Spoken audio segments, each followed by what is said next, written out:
टुनटुनी ससुराल में बहुत से सपने सजाकर आई थी। सोचा था बंटी की नौकरी है, अच्छा घर है, जो तंगी मायके में देखी है वो ससुराल में नहीं मिलेगी। छोटा परिवार है, बंटी की 2 बहनें और माँ है, पिताजी थे नहीं। ससुराल में राज करूंगी। कुछ दिन बहुत अच्छे बीते, मगर एक दिन पता चला कि बंटी की नौकरी छूट गई। सारे सपने हवा हो गए। अब हम क्या करें बंटी, कहाँ से खर्चा चलेगा? अभी तुम्हारी 2 जवान बहनें भी कुंवारी हैं, उनकी भी शादी करनी पड़ेगी। कैसे होगा सब? क्या करूं टुनटुनी, कंपनी घाटे में चल रही थी इसलिए बंद हो गई, पर तुम चिंता मत करो, सब ठीक हो जाएगा। 2 साल बीत गए, मगर बंटी को कहीं काम नहीं मिला। जो जमा पूंजी थी उससे एक बहन की शादी कर दी। कुछ दिनों बाद टुनटुनी को एक बेटी हुई। टुनटुनी की चिंता और ज्यादा बढ़ने लगी। बंटी, अब हमारी बेटी हो गई है, अपनी इच्छाएं तो मैं मार भी लूं, पर बच्चे की जरूरतें वो तो पूरी करनी ही पड़ेगी ना।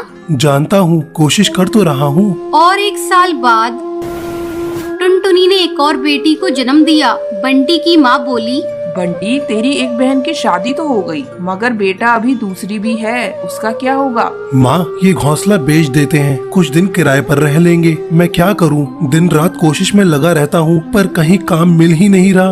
बंटी, बहनों के लिए आप मकान बेच रहे हो, हमारी भी 2 बेटियां हो गई है, उनके लिए क्या बेचोगे? टुनटुनी, मैं पढ़ा लिखा हूँ, तुम क्या सोचती हो कि मैं अब ठेला लगाऊंगा? ये मुझसे नहीं होगा। टुनटुनी रोने लगी और बोली,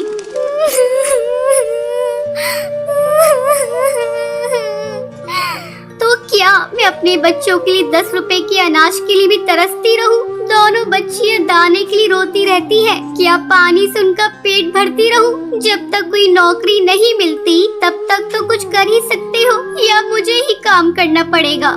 नहीं, हमारे घर की बहू बेटी बाहर काम नहीं करती। टुनटुनी बहुत दुखी रहने लगी। कुछ समय बाद घर बेचकर दूसरी बहन की शादी भी हो गई। अब तो रोज ही बंटी और टुनटुनी के बीच में लड़ाई रहने लगी। एक दिन बेरोजगारी से तंग आकर बंटी ने आत्महत्या कर ली। टुनटुनी के सारे सपने टूट गए।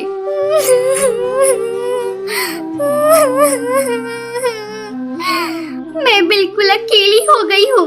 अब जिम्मेदारी टुनटुनी के सर पर थी। बूढ़ी सास, अपनी 2 बेटियां और घोंसले का किराया। कुछ आसपास के पक्षी गरीब समझकर बच्चियों को पुराने कपड़े और खाना देकर मदद कर दिया करते थे। टुनटुनी अपनी सास से बोली, माँ, 2 महीने गुजर गए, जो घर का पैसा बचा था वो सब खर्च हो गया। अब मुझे ही कोई काम करना पड़ेगा। जिस गरीबी में हमारे दिन कट रहे हैं, मैं नहीं चाहती कि मेरी बच्चियां भी गरीबी में दिन गुजारे। मगर तू करेगी क्या बहू? अपना कुछ काम करने के लिए पैसे भी तो चाहिए।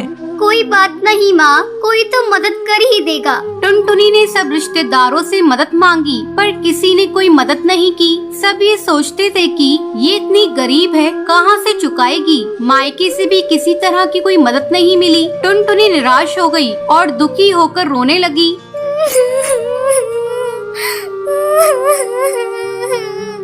मैं अपने बच्चों को भूखा नहीं मरने दूंगी, कुछ न कुछ करूंगी, पर इतने पैसों में क्या काम करूं?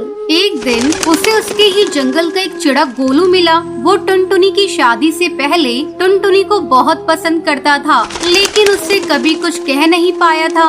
अरे टुनटुनी, कैसी हो तुम? और यहाँ कैसे? और ये क्या हाल बना रखा है तुमने अपना? गोलू, मैं ठीक हूँ, यहाँ पास में ही मैं किराए पर रहती हूँ। मगर पति तो नौकरी करते थे, फिर किराए पर कैसे?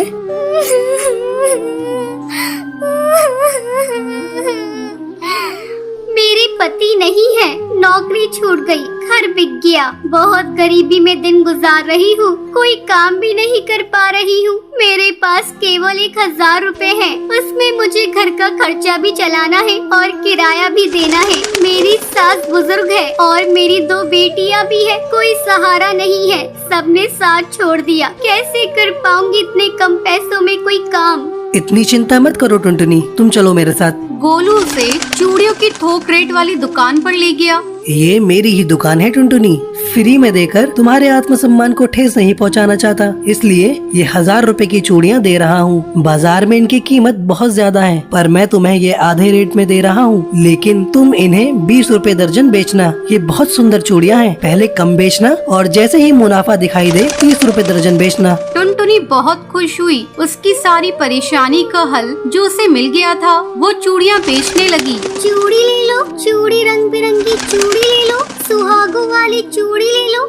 वो डाल डाल जाकर चूड़ियाँ बेचती और बीच बीच में आकर अपनी बेटियों को भी देख लेती। आसपास के पक्षी उसे गरीब समझकर मोल भाव भी नहीं करते। सबको उसकी चूड़ियाँ पसंद आने लगी और उसकी खूब बिक्री होने लगी। चूड़ियाँ तो टुनटुनी के पास ही सुंदर होती हैं, उसी से खरीदेंगे। तीज त्योहार पर और शादियों में चूड़ी पहनाने के लिए उसे ही बुलाया जाता था, जिसमें उसकी कमाई अच्छी हो जाती थी। इस तरह 1 साल गुजर गया। टुनटुनी के अच्छे दिन आने लगे। टुनटुनी गोलू से बोली, गोलू, तुम्हारा बहुत बहुत धन्यवाद। तुम्हारी वजह से मैं आज अपनी गृहस्थी चला रही हूँ, नहीं तो भूखे मरने की नौबत आ गई थी। ये तो तुम्हारी मेहनत है टुनटुनी, मैंने कुछ नहीं किया। जितनी मेहनत करोगी उतना ही अच्छा फल मिलेगा। इसलिए कहते हैं मेहनत करने वालों की कभी हार नहीं होती। बंटी कबूतर की बीवी टुनटुनी की हाइट काफी छोटी थी। वो इतनी नाटी थी, जंगल के पक्षी उसका कई बार मजाक बनाते थे। टुनटुनी, तेरे लिए तो मुझे किचन में टेबल रखना पड़ेगा। माँ जी, इतनी भी नाटी नहीं हूँ मैं, और हाँ, हील्स पहनकर तो आपकी जितनी आ जाती हूँ। अरे, तेरे पापा ने महंगी मोटर का लालच दे दिया, वरना तो मेरे बेटे के लिए ये लंबी लंबी चिड़ियों की लाइनें लगी थी। क्या बताऊं तुझे, कटरीना फेल थी उनके सामने।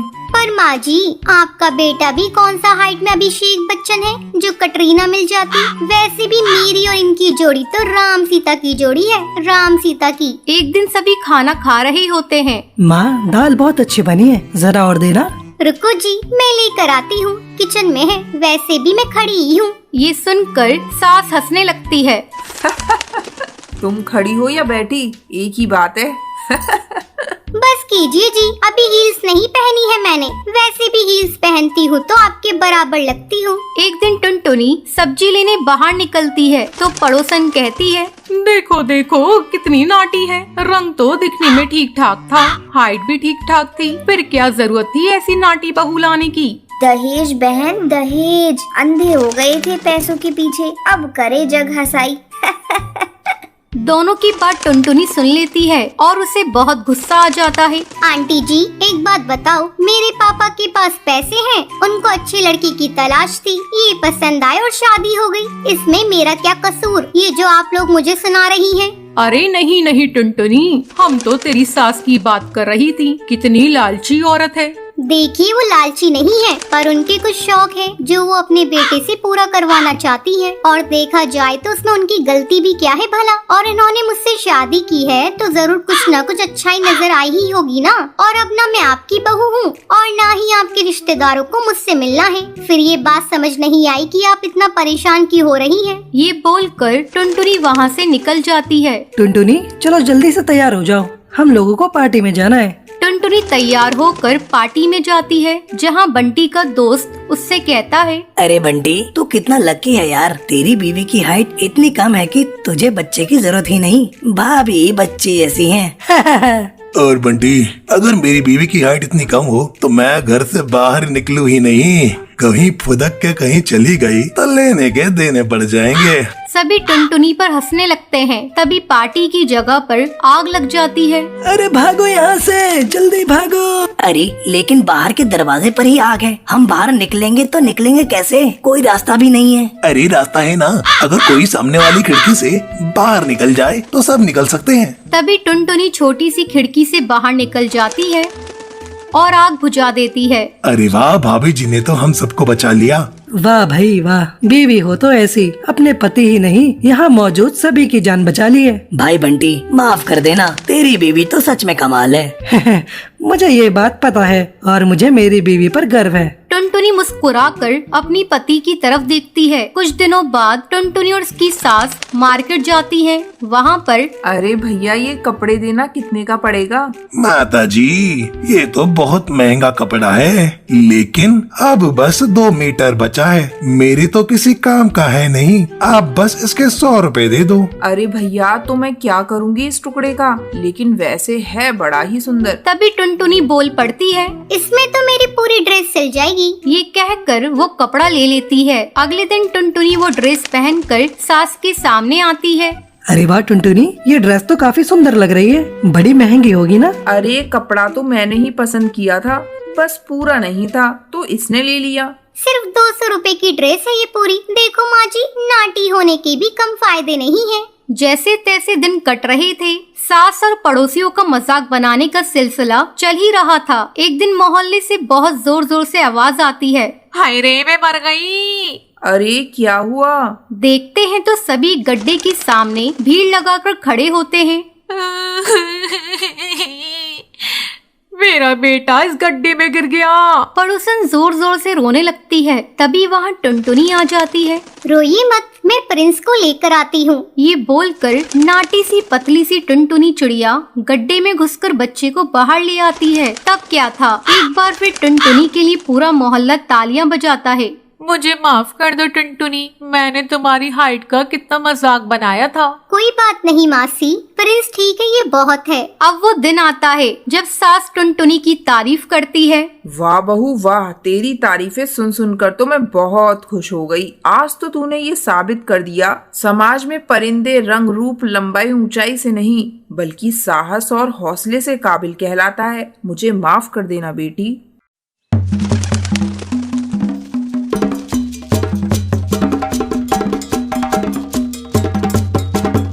बहुत समय पहले की बात है। चंपकवन जंगल में भूरी नाम की चिड़िया रहा करती थी। उसके माँ बाप उससे बहुत नफरत किया करते थे क्योंकि वो काली थी। एक सुबह, भूरी, तू मेरे सामने सुबह सुबह मत आया कर, बिल्कुल चुड़ैल लगती है।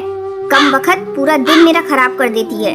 माँ, मुझे जोरों की भूख लगी है, इसलिए मैं किचन में आई हूँ। चल भाग यहाँ से अपने घोंसले में। जिस खाने पर तेरी नजर जाएगी वो सब राख हो जाएगा। जब सभी लोग खा लेंगे तब मैं तुझे बुला लूंगी। माँ तो मुझे इतना डांटती रहती हो और पिंकी को तो बहुत प्यार करती हो। खबरदार, जो तूने पिंकी से अपनी बराबरी की तो उसका रंग देख, गुलाब जैसा गुलाबी है और तू तो बिल्कुल कोयले जैसी काली है। तुझे देखते ही मुझे उल्टियाँ आने लगती हैं।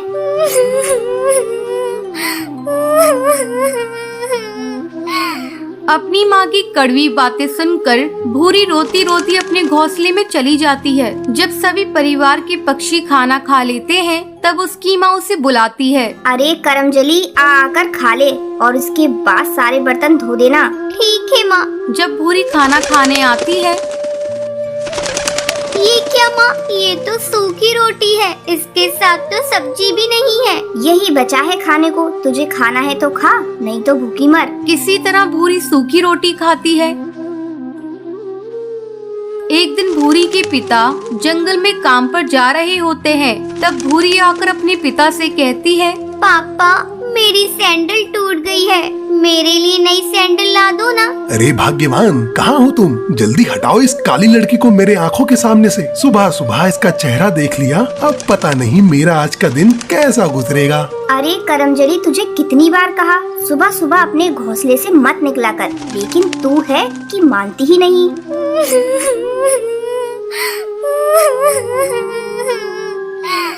मैं इतनी बुरी हूँ तो मैं ये घर छोड़कर चली जा रही हूँ। हाँ हाँ, चली जा, तेरे चले जाने से यहाँ किसी को फर्क नहीं पड़ेगा। कम से कम तुझसे पीछा तो छूट जाएगा। माँ, मैं भी तुम्हारी बेटी हूँ, तुम इस तरह मेरे साथ क्यों बर्ताव कर रही हो?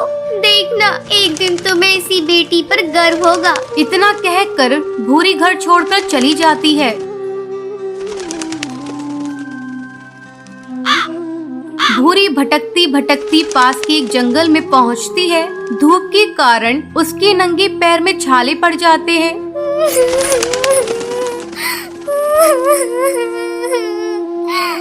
मेरे मम्मी पापा मुझसे बिल्कुल भी प्यार नहीं करते। अच्छा होता मैं मर ही जाती। अब मैं कभी भी अपने घर नहीं जाऊंगी। तभी उसी जंगल से एक जादूगरनी गुजरती है। जब वो भूरी को जंगल में अकेली देखती है तो वो उससे पूछती है, बेटी तुम इस घने जंगल में बैठी क्यों रो रही हो? मुझे बताओ तुम्हें क्या तकलीफ है, शायद मैं तुम्हारी मदद कर सकूं।